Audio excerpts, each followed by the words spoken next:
Oi, gente! Vamos falar um pouco hoje sobre a vida intelectual, né? Eu tô maquiada dessa vez, importante, tá? Isso porque eu não apareço maquiada neste canal. Sempre estou esculhambada, hoje eu tô maquiadinha, passei até um batom, coloquei anel. E estou empolgadíssima pra gravar pra vocês um vídeo improvisado, como sempre. Mas nós vamos falar um pouco hoje sobre um insight que eu tive e eu quero compartilhá-lo, que é sobre... Você tem noção da sua própria ignorância? Fica o questionamento. Estava vendo um vídeo essa semana, enquanto eu escrevia no meu diário, que está aqui. Por acaso, ele está acabando as páginas, eu tô nas duas últimas folhas e vou passar pro próximo diário. E aqui eu anotei, enquanto eu estava ouvindo, é um vídeo em inglês de um youtuber norte-americano. Eu vou achar no meu histórico dos vídeos aqui no YouTube e vou pôr aqui no link, o link na descrição desse vídeo, caso alguém tenha interesse para poder entender mais o que eu estou falando. É um vídeo em inglês, tá? Mas não é difícil de entender não, é bem ok. E ele está falando sobre livros, sobre inteligência, sobre... Ele tá fazendo uma conversa mais ou menos aqui, mais ou menos igual eu estou fazendo aqui, igual eu faço aqui. E aí, enquanto ele falava, eu anotei aqui na minha última página do diário, que é o seguinte: você consegue lidar com a sua própria ignorância? Você pode argumentar contra a sua opinião? Se eu não consigo argumentar contra o meu argumento, eu não sei se aquilo que eu acredito está realmente certo. Se eu não consigo argumentar contra o meu próprio argumento, eu não sei se aquilo que eu acredito está realmente certo. Isso entrou em consonância com o que eu estava conversando com os meus pais no almoço hoje. E eu vou dar um exemplo. Eu estava conversando com os meus pais e estava comentando sobre algo relacionado a trabalho e dei joguei o nome chamado Karl Marx. Meus pais são conservadores. Beijo meus pais, pai e mãe que estão assistindo esse vídeo. São conservadores. E eu citei o nome do Karl Marx. E no meio da conversa eu expliquei pra eles o que era materialismo dialético e tive que explicar algumas coisas. A gente conversou ali, uma conversa normal, lá onde você dá seu apontamento, eles dão os deles e a gente chegou num ponto que é: os intelectuais hoje, brasileiros, os intelectuais que você conhece, as grandes figuras intelectuais atualmente, ao você observar e se colocar em ponto de observação, né, colocar ali de telespectador e definir, bom, esse é um grande intelectual que eu acredito. Ele é um intelectual que você consegue definir se ele sabe sobre o assunto que ele defende e ele sabe contra-argumentar sobre aquilo que ele não defende. Ou seja, eu acredito em um ponto, mas eu sei dizer por que eu acredito naquilo e por que eu não acredito no oposto a isso. É isso que esse vídeo estava falando. O exemplo claro disso é um exemplo de política, tá, gente? Vamos falar ano de eleição brasileira, 2026. Nós estamos com um Brasil completamente politizado. Nós temos apenas dois polos de lados políticos, que é a direita e a esquerda. E ao você defender seu ponto de vista e pensar em um ser votante, um ser que tem direitos e deveres nesse país, você consegue acreditar, você consegue defender seu ponto e contra-argumentar aquilo que você defende? Sabe, eu fiquei com esse questionamento. Esse vídeo não é um vídeo sobre política, porque você pode falar sobre isso, sobre diversos assuntos, tá? Então, vamos lá. Eu defendo o filósofo Karl Marx. Exemplo. Tudo que eu vou colocar aqui é exemplo, que eu não vou colocar minha opinião pessoal, pra não influenciá-los, tá? Mas assim, eu defendo Karl Marx como um filósofo claríssimo na minha vida. Ok, eu Karl Marx, eu sou marxista. Eu sei dizer porque eu não sou não marxista. E isso que é um questionamento que eu acho que é... Gente, isso aqui que eu estou fazendo é claramente um exemplo de ensino do nosso finado Platão, que é quando você vai ensinar algo, você se questiona, você está sendo colocado em dúvida, em questionamento. Isso é a parte mais bonita de ensinar, né? Você questionar. Tanto que eu tinha um professor de filosofia no ensino médio, que ele quando a gente tirava uma dúvida com ele, ele respondia com uma pergunta. Tem um nome pra isso. Vou até pesquisar, vou colocar aqui. eu estava com o banquete aqui no meu quarto, mas eu acho que eu levei ele pra biblioteca, então ele não está aqui. Ele está lá fora. Mas eu já trouxe o banquete aqui em um outro canal, no outro vídeo do canal. Então é um livro que vocês sabem, é Apologia de Sócrates, né? O ponto é, se questione sobre aquilo que você acredita e saiba defender e não defender. Porque quando você se diz direita, conservador, antissocialismo e anticomunismo, por que eu não sou comunista e não sou socialista? Vamos dizer o contrário, eu sou antissocialista e comunista, e por que eu não sou o oposto disso? É isso, gente, é um sabor.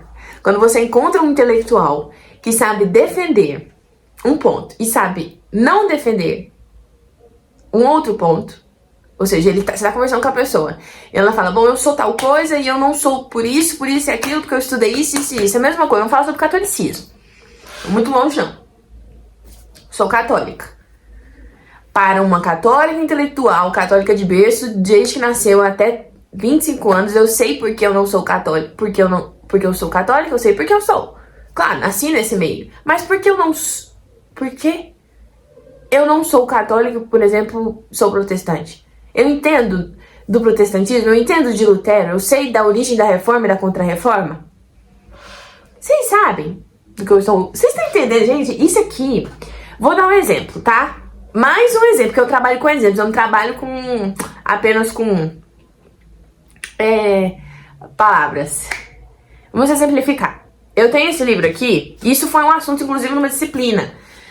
Que a gente estava... As pessoas, hoje em dia, na internet, nas redes sociais, elas têm costume de vomitar grandes intelectuais e grandes fórmulas de como você ser mais isso, como você ser aquilo. Siga essa regra que você vai fazer isso, siga essa regra que você vai ser aquilo.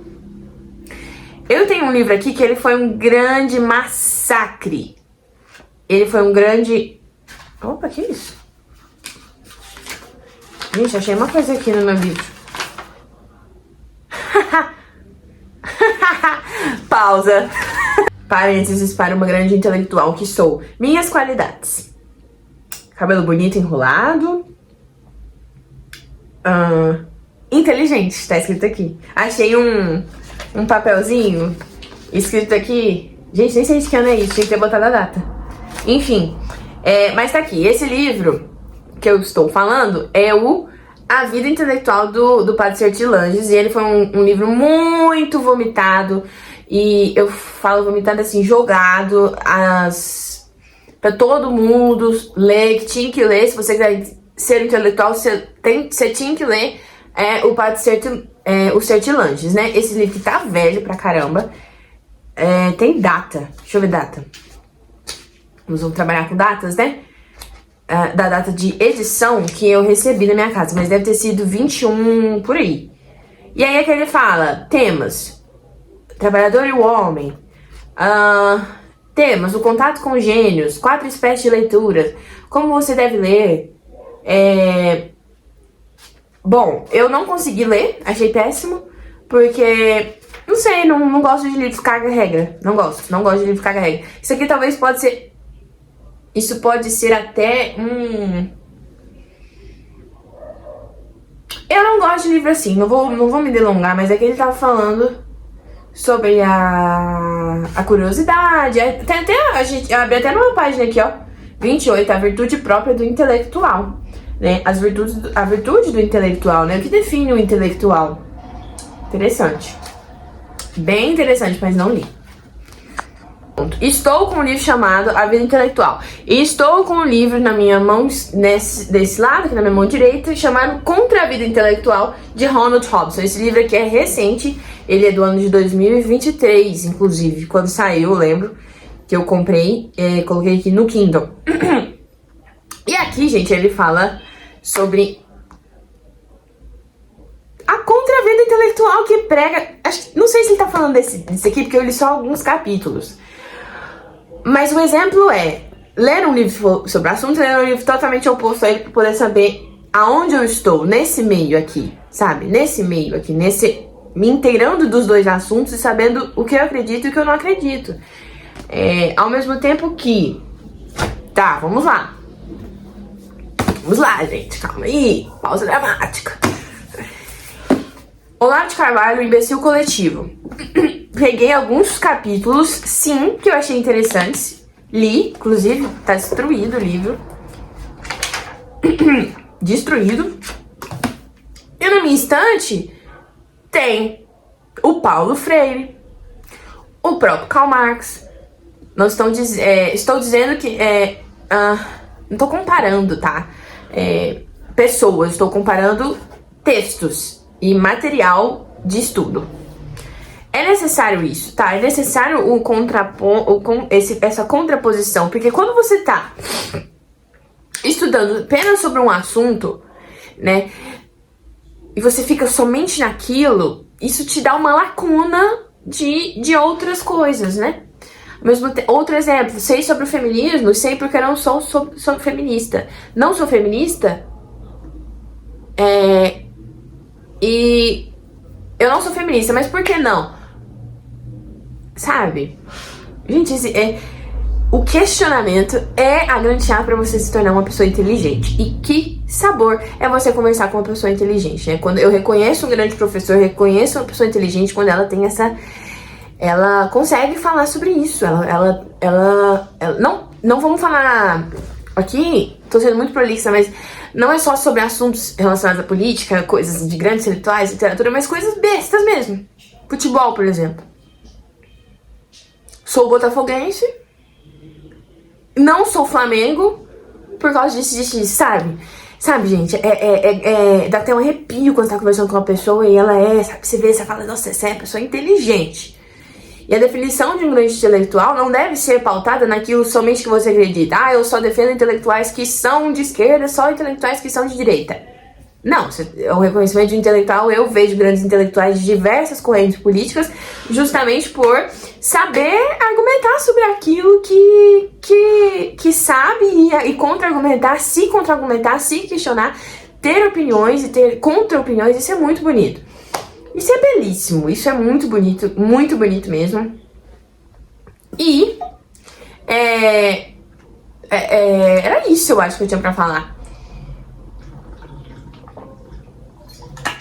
Falei muito, né, na verdade. Vamos fazer uma síntese, né? Uma síntese desse vídeo você é um intelectual? Você conhece pessoas intelectuais? Quais são os exercícios que você faz para estar mais próximo da intelectualidade? Você tem interesse de ser intelectual? Porque às vezes tem gente que não tem interesse nenhum de ser intelectual. Às vezes, sei lá, não quer. Prefiro só ver as pessoas intelectuais mesmo e calmas. Tudo bem também, sabe? Porque esse ano é um ano muito... Assim, grandes coisas acontecerão pra você questionar sobre aquilo. Acho que é importante esse assunto. Todas as vertentes, política, histórica, da literatura, na área das humanidades, na área das artes, em tudo, porque é um grande ano pra nós brasileiros, né? Eu quero ser imparcial, tá? Tô dizendo, de ambos os lados você precisa saber aquilo que você defende e defendê-lo bem, e defender bem. Ainda que você seja, sei lá, centro, porque sou, sabe? Estou ao lado de grandes intelectuais, tá? Os convidei pra estar comigo. Machado de Assis, Santo Agostinho de Hipona estão aqui do meu lado. E é isso, gente. Eu acho que eu tentei ser breve mas eu achei interessantíssimo esse assunto. Quando eu vi esse professor falando isso no YouTube, eu fiquei pensando, nossa, caraca, né? Será que aquilo que eu mesma defendo, eu me questionei, será que aquilo que eu defendo, eu sei contra-argumentar? Eu sei lidar com a minha própria ignorância? Porque a ignorância é uma dádiva, né? Tem aquele ditado, né? Que a ignorância é uma dádiva. Só que tem um limite pra ignorância, né? E é isso. É isso, eu acho. Reflexões de um sábado tranquilo. Um beijo. Um sábado de outono. Estou até de marrom pra combinar com a estação do ano. Um grande beijo, gente. Quero saber se vocês são intelectuais, se vocês consideram uma pessoa intelectual, se vocês conhecem intelectuais. E se gostariam de se tornar pessoas intelectuais no futuro. Um beijo, até o próximo vídeo. Tchau! Obrigada por assistir esse vídeo, se inscreva no canal. Um beijo. Dê um like.